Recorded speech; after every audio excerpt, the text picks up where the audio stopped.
The Cybrarian presents Solomon Kane. Skulls in the Stars by Robert E. Howard.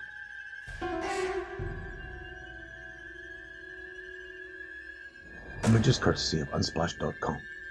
Audio samples courtesy of YouTube Audio Library. Disclaimer. The following may contain violence, references to sex, and language that may offend.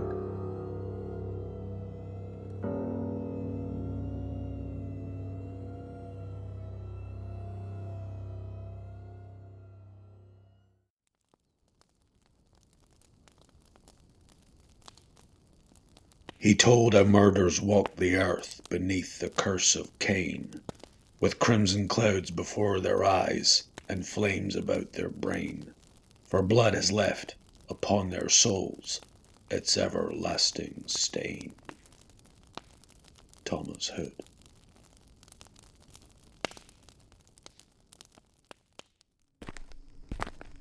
There are two roads to Torkertown. One, the shorter and more direct route, leads across a barren upland moor, and the other, which is much longer, winds its tortuous way in and out among the hummocks and quagmires of the swamps, skirting the low hills to the east. It was a dangerous and tedious trail, so Solomon Kane halted in amazement when a breathless youth from the village he had just left overtook him and implored him for God's sake to take the swamp road. The swamp road? Kane stared at the boy. He was a tall, gaunt man, was Solomon Kane, his dark, pallid face and deep, brooding eyes made more sombre by the drab, puritanical garb he affected. "Yes, sir, 'tis far safer," the youngster answered to his surprised exclamation. "The moor road must be haunted by Satan himself, for your townsman warned me against traversing the other." "Because of the quagmires, sir, that you might not see in the dark. You had better return to the village and continue your journey in the morning, sir." "Taking the swamp road?"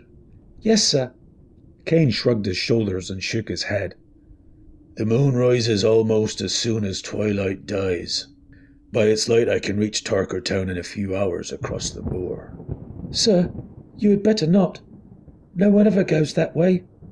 There are no houses at all upon the moor, while in the swamp there is the house of old Ezra, who lives all alone since his maniac cousin Gideon wandered off and died in the swamp and was never found. And old Ezra, though a miser, would not refuse you lodging should you decide to stop until morning. Since you must go, you had better go the swamp road."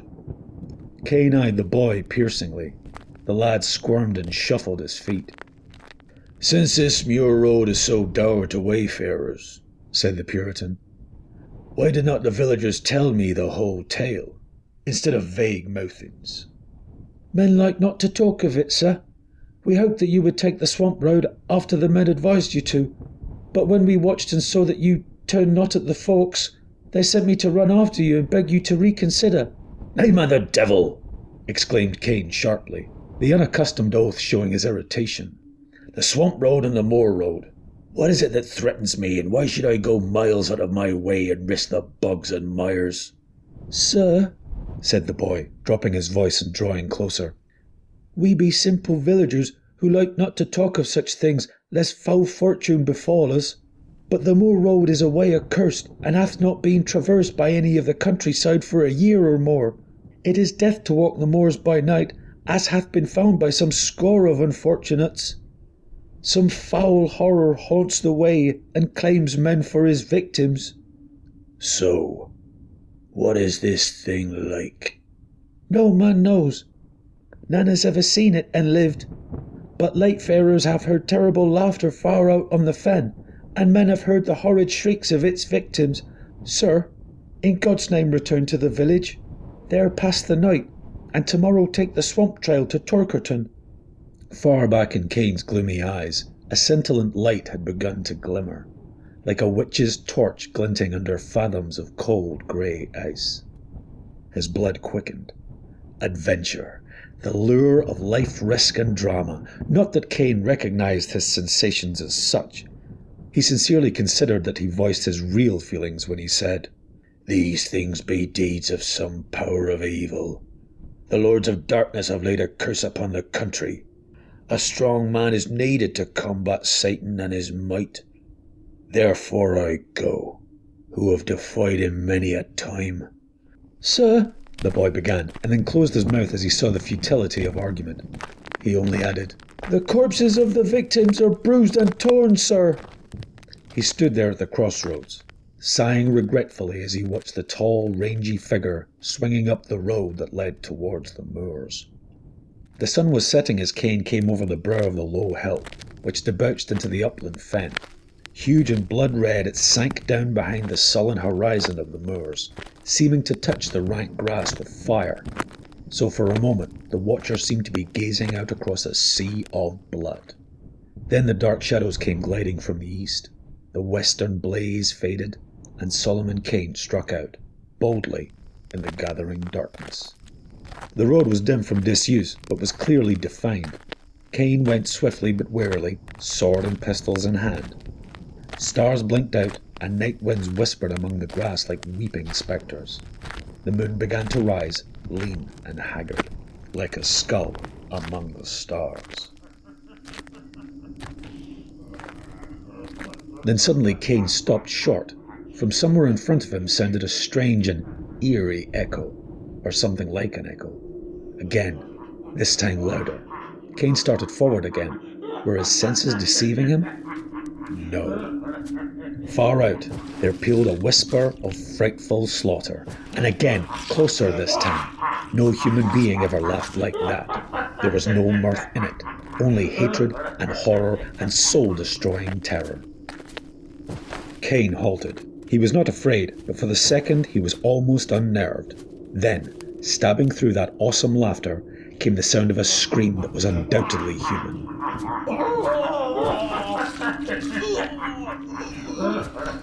Kane started forward, increasing his gait. He cursed the elusive lights and flickering shadows which veiled the moor and the rising moon and made accurate sight impossible.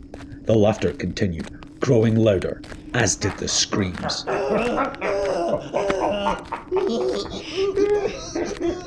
Then sounded faintly the drum of frantic human feet. Kane broke into a run. Some human was being hunted to death out there on the fen, and by what manner of horror God only knew. The sound of the flying feet halted abruptly, and the screaming rose unbearably, mingled with other sounds unnameable and hideous. Evidently the man had been overtaken, and Kane, his flesh crawling, visualized some ghastly fiend of the darkness, crouching on the back of its victim, crouching and tearing. Then the noise of a terrible and short struggle came clearly through the abysmal silence of the night, and the footfalls began again, but stumbling and uneven. The screaming continued, but with a gasping gurgle.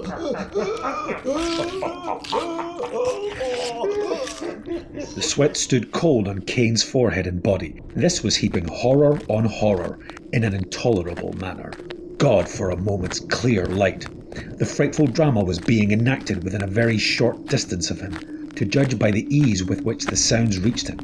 But this hellish half-light veiled all in shifting shadows, so that the moors appeared a haze of blurred illusions, and stunted trees and bushes seemed like giants.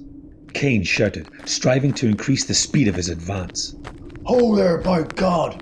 The shrieks of the unknown broke into a horrendous, shrill squealing. Again, there was the sound of a struggle, and then from the shadows of the tall grass, a thing came reeling.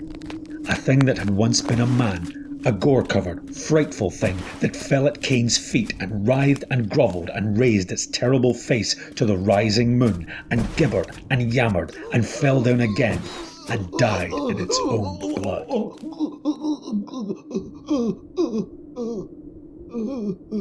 The moon was up now, and the light was better. Kane bent above the body, which lay stark in its unnameable mutilation, and he shuddered, a rare thing for him who had seen the deeds of the Spanish Inquisition and the witch-finders. Some wayfarer, he supposed. Then, like a hand of ice on his spine, he was aware that he was not. alone. He looked up, his cold eyes piercing the shadows whence the dead man had staggered. He saw nothing, but he knew, he felt, that other eyes gave back his stare. Terrible eyes, not of this earth. He straightened and drew a pistol, waiting. The moonlight spread like a lake of pale blood over the moor, and the trees and grasses took on their proper sizes. Shadows melted, and Kane saw. At first he thought it was only a shadow of mist, a wisp of moor fog that swayed in the tall grass before him. He gazed. More illusion, he thought. Then the thing began to take on shape, vague and indistinct. Two hideous eyes flamed at him. Eyes which held all the stark horror which has been the heritage of man since the fearful dawn ages. Eyes frightful and insane, with an insanity transcending earthly insanity. The form of the thing was misty and vague, a brain-shattering travesty on the human form, like, yet horribly unlike. The grass and bushes beyond showed clearly through it. Kane felt the blood pound in his temples, yet he was cold as ice. How such an unstable being as that which wavered before him could harm a man in a physical way was more than he could understand. Yet the red horror at his feet gave mute testimony that the fiend could act with terrible material effect. Of one thing Kane was sure: there would be no hunting him across the dreary moors, no screaming and fleeing to be dragged down again and again. If he must die, he would die in his tracks, his wounds in front. Now a vague and grisly mouth gaped wide, and the demonic laughter again shrieked out, soul-shaking in its nearness. And in the midst of faint threat of doom, Kane deliberately levelled his long pistol and fired. A maniacal yell of rage and mockery answered the report, and the thing came at him like a flying sheet of smoke, long shadowy arms stretched to drag him down. Kane, moving with the dynamic speed of a famished wolf, fired the second pistol with as little effect, snatched his long rapier from its sheath and thrust into the centre of the misty attacker. The blade sang as it passed clear through, encountering no solid resistance, and Kane felt icy fingers grip his limbs, bestial talons tear his garments and the skin beneath. He dropped the useless sword and sought to grapple with his foe. It was like fighting a floating mist, a flying shadow armed with dagger-like claws. His savage blows met empty air. His leanly mighty arms, in whose grasp strong men had died, swept nothingness and clutched emptiness. Naught was solid or real save the flaying, ape-like fingers with their crooked talons, and the crazy eyes which burned into the shuddering depths of his soul.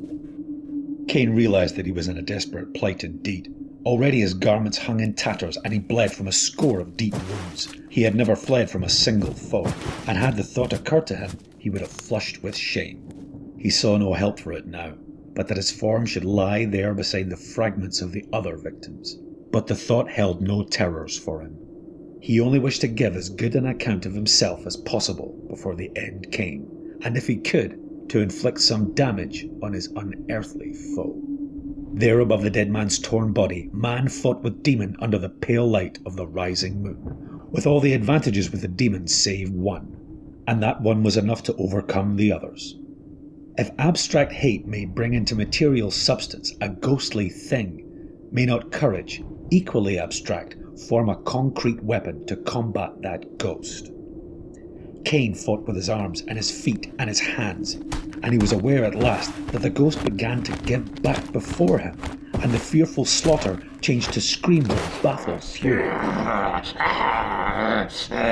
For man's only weapon is courage that flinches not from the gates of hell itself, and against such not even the legions of hell can stand. Of this Kane knew nothing. He only knew that the talons which tore and rended him seemed to grow weaker and wavering, that a wild light grew and grew in those horrible eyes, and reeling and gasping, he rushed in, grappled the thing at last, and threw it. And as they tumbled about on the moor, it writhed and lapped his limbs like a serpent of smoke. His flesh crawled, and his hair stood on end, for he began to understand its gibberish. He did not hear and comprehend as a man hears and comprehends the speech of a man, but the frightful secrets it imparted in whisperings and yammerings and screaming silences sank fingers of ice into his soul, and he knew.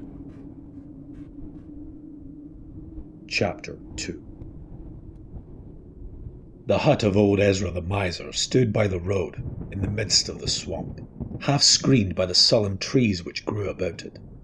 The walls were rotting, the roof crumbling, and the great pallid and green fungus monsters clung to it and writhed about the doors and windows as if seeking to peer within. The trees leaned above it, and their grey branches intertwined so that it crouched in semi-darkness, like a monstrous dwarf over whose shoulders ogres leer. The road which wound down into the swamp among the rotting stumps and rank hummocks and scummy, snake-haunted pools and bogs crawled past the hut. Many people passed that way these days, but few saw old Ezra save a glimpse of a yellow face peering through the fungus-screened windows, itself like an ugly fungus. Old Ezra the miser partook much of the quality of the swamp, for he was gnarled and bent and sullen. His fingers were like clutching parasitic plants, and his locks hung like drab moss above eyes trained to the murk of the swamplands. His eyes were like a dead man's, yet hinted of depths abysmal and loathsome as the dead lakes of the swamplands. These eyes gleamed now at the man who stood in front of his hut. This man was tall and gaunt and dark.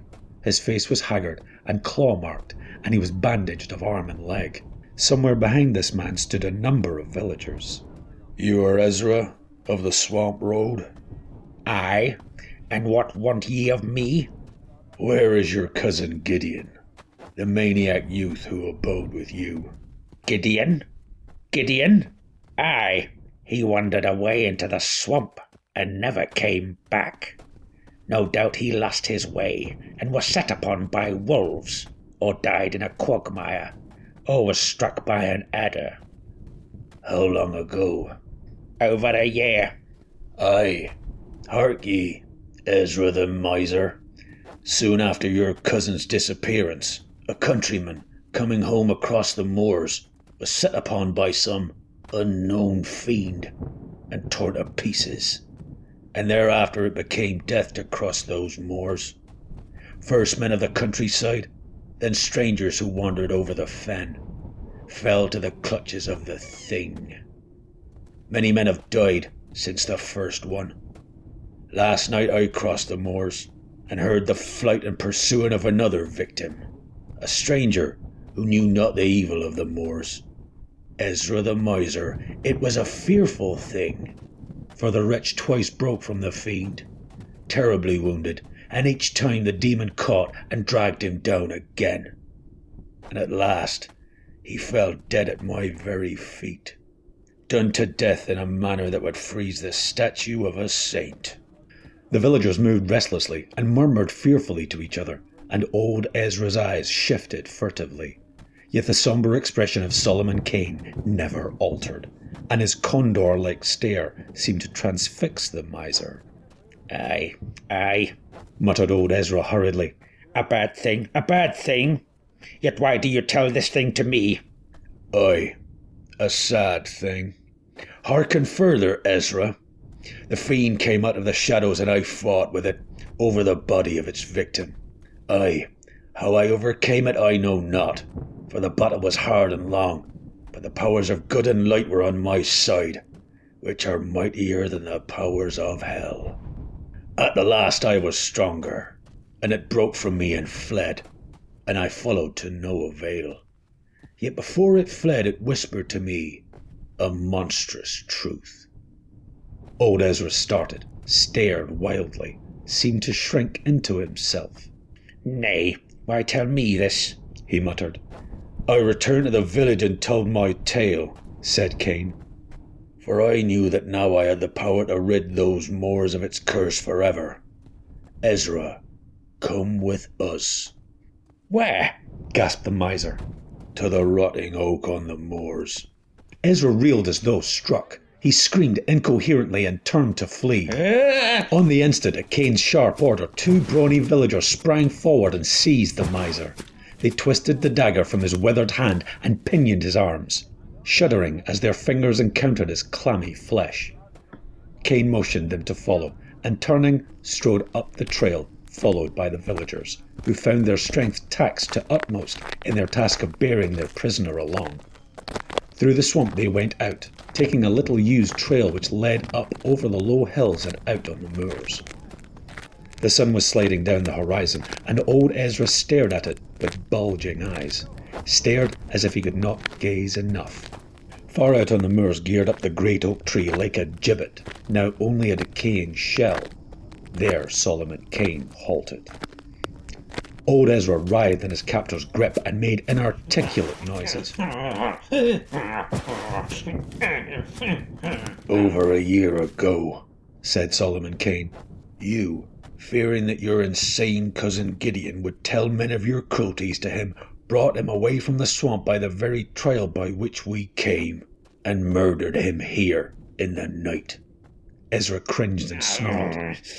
"You cannot prove this. You cannot prove these lies." Kane spoke a few words to an agile villager. The youth clambered up the rotting bole of the tree and from a crevice high up, dragged something that fell with a clatter at the feet of the miser. Ezra went limp with a terrible shriek. The object was a man's skeleton, the skull cleft. "You! How knew you this? You are Satan!" gibbered old Ezra.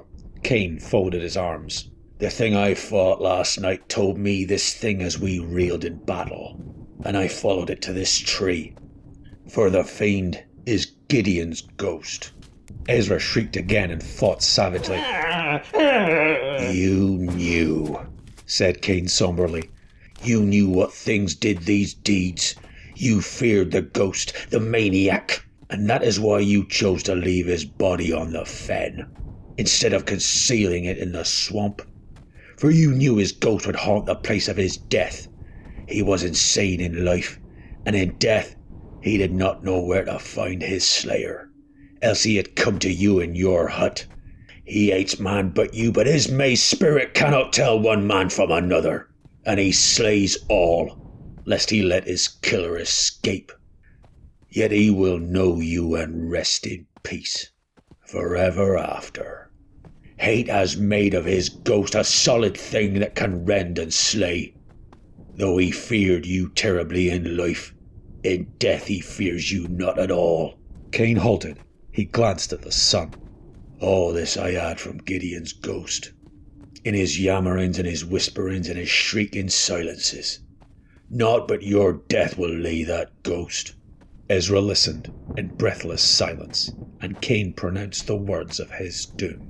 "A hard thing it is," said Kane somberly, "to sentence a man to death in cold blood, and in such a manner as I have in mind. But you must die that others may live, and God knoweth you deserve death. You shall not die by noose, bullet, or sword, but at the talons of him you slew, for naught else will satiate him." At these words, Ezra's brain shattered and his knees gave way and he fell, grovelling and screaming for death, begging them to burn him at the stake, to flay him alive. Kane's face was set like death, and the villagers, the fear rousing their cruelty, bound the screeching wretch to the oak tree, and one of them bade him make his peace with God. But Ezra made no answer, shrieking in a high, shrill voice with unbearable monotony. Then the villager would have struck the miser across the face, but Kane stayed him.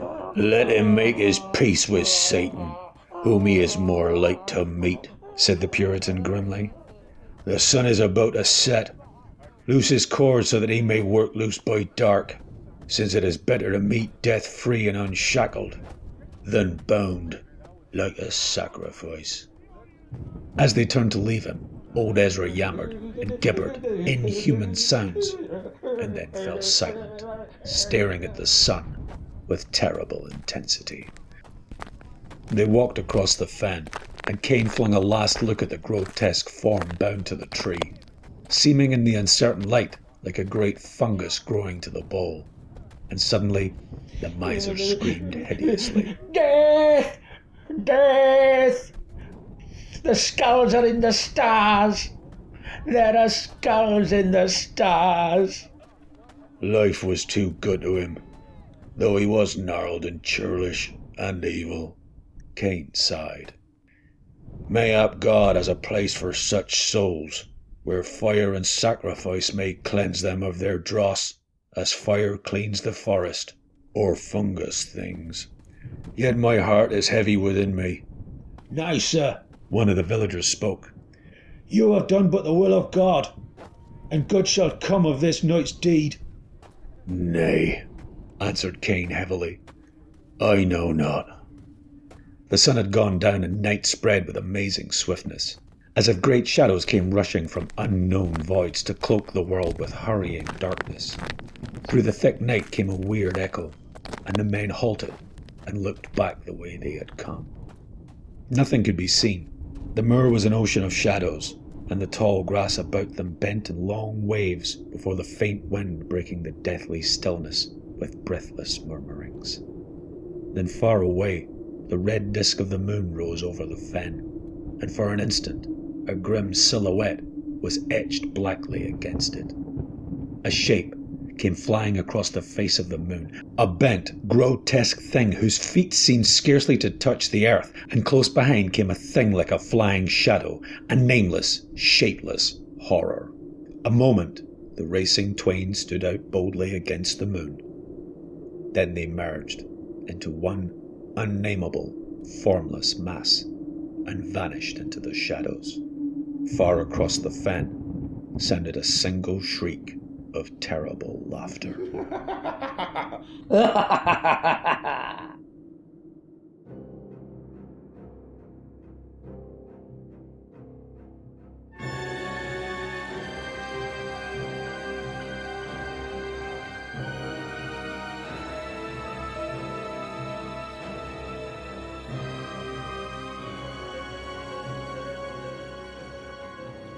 Thank you for listening. This has been a Cybrarian production of Solomon Kane. Skulls in the Stars by Robert E. Howard. For updates, follow Vane Studios on Facebook, Twitter, and Instagram. Images courtesy of unsplash.com. Audio samples courtesy of YouTube Audio Library. You can find some of our stories on Bandcamp to download and keep ad-free. Please like, comment, share, subscribe, and hit the notification bell of the Cybrarian YouTube channel. And if you're feeling generous, buy us a coffee to support our work. All links in the description.